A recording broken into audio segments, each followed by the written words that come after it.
मेरा नाम मनोरीत है एंड ये हादसा स्कूल में हुआ। एक दिन हमारी हिस्ट्री टीचर हमें एक हिस्टोरिकल ब्रिज पर ले गई जहाँ पर एक टाइम वॉर हुई थी और लाखों लोग मारे गए थे। वहाँ मैं फोटो खींच रही थी कि मैंने देखा मेरी फ्रेंड रूबी ने पेड़ पर कुछ बहुत डरावना देखा है जिससे उसका चेहरा पीला पड़ गया। बट जब मैंने पेड़ की तरफ देखा तो मुझे कुछ ना दिखा। फिर अचानक रूबी बेहोश हो गई तो टीचर ने क्लास कैंसिल कर उसे हॉस्पिटल पहुँचाया। जिसके अगले दिन जब वो स्कूल लौटी तो चुपचाप एक ड्रॉइंग बना रही थी। मैंने पास जाकर देखा तो मैं उसकी ड्रॉइंग देख डर गई क्योंकि उसने एक बहुत डरावनी चुड़ैल बना रखी थी। फिर जवाब में वो बोली कि ये मैं हूँ। उसकी आवाज पूरी तरह बदल चुकी थी एंड वो एक चुड़ैल की तरह हंस रही थी। ये देख हमने टीचर्स को बुलाया बट तब रूबी बेकाबू हो गई और उल्टा टीचर्स को मारने लगी। इस मोमेंट पर सब लोगों को एहसास हो गया कि रूबी के ऊपर किसी बुरी आत्मा का साया है। तो टीचर्स ने हनुमान चालीसा पढ़नी शुरू की और उसे सुन रूबी अपनी आंखें घुमाकर बेहोश। ये घटना 3 दोस्तों की है जो एक पार्टी में एंजॉय कर रहे थे एंड एंजॉय करते हुए वो अपने पुराने स्कूल की बात करने लगे जो अब हॉन्टेड है। उसमें 3 साल पहले एक बच्चा रग्बी खेलते हुए मर गया था जिस वजह से उसके पेरेंट्स ने स्कूल पर केस किया और तब से वो स्कूल बंद पड़ा है। अपने स्कूल की असलियत जानने के लिए वो तीनों ने वहाँ जाने का प्लान बनाया। फिर स्कूल पहुँचे तो उसकी हालत बहुत खराब थी। हर जगह चूहे और मकड़ी के जाले थे। वो सीधा ग्राउंड में गए एंड ग्राउंड में पहुँचकर देव और रौनक उस मरे हुए लड़के को गाली देने लगे। उसकी वजह से ही स्कूल बंद हुआ था।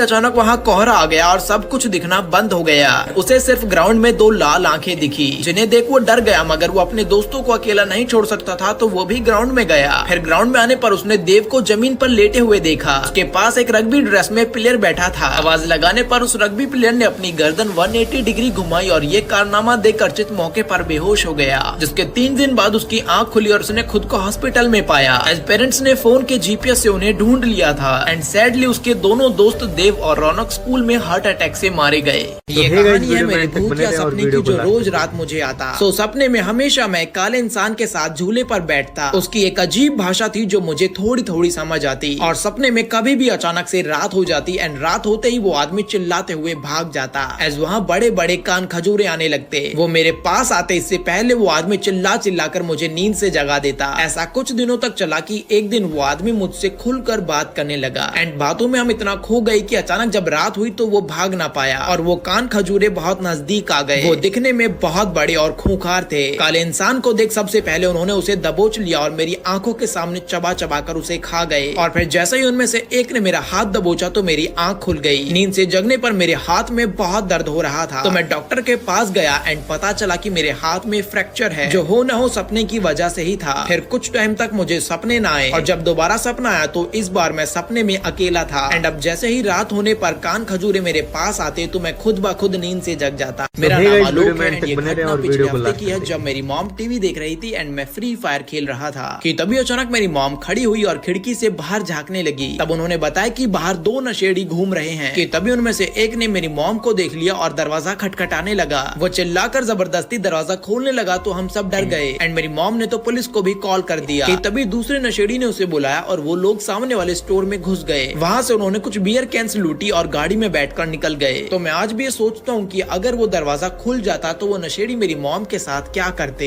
ये घटना मेरे साथ तब हुई जब मैं कॉलेज ईयर्स में मॉम डैड से दूर एक किराए के अपार्टमेंट में रहने आई। मॉम डैड ने मुझे मना किया बट अब मुझे आजादी चाहिए थी। अपार्टमेंट में शिफ्ट होने के पहले ही दिन मेरे दरवाजे पर नॉक हुई। वो मेरा पड़ोसी था एंड डिनर के लिए इनवाइट करने लगा। वो ट्रूली मुझ पर चांस मार रहा था जिसके लिए मैंने उसे रूडली मना कर दिया। फिर अगले दिन मेरी मुलाकात अपार्टमेंट के मालिक से हुई तो मैंने उसे पड़ोसी के बारे में बताया। तब मालिक ने बताया कि इस पड़ोसी की 1 महीने पहले बीवी मर गई है जिस वजह से शायद वो अकेला फील कर रहा होगा। तो उसके लिए मुझे थोड़ा बुरा लगा जिस वजह से मैं एक केक बनाकर उसके लिए ले गई। बट जब मैंने उसके साथ उसकी बीवी का जिक्र किया तो वो ना जाने मुझ पर बहुत गुस्सा हो गया और बेवजह गालियां देने लगा। तो मैं वहाँ से लौट आई। फिर थोड़ी देर बाद मेरे दरवाजे पर नॉक हुई एंड ये वही आदमी था। तो मैंने दरवाजा ना खोला और उसे जाने को बोला बट वो आदमी मेरे दरवाजे के साथ जबरदस्ती करने लगा और चाकू से हमला भी किया। देखो प्रूफ के तौर पर वीडियो।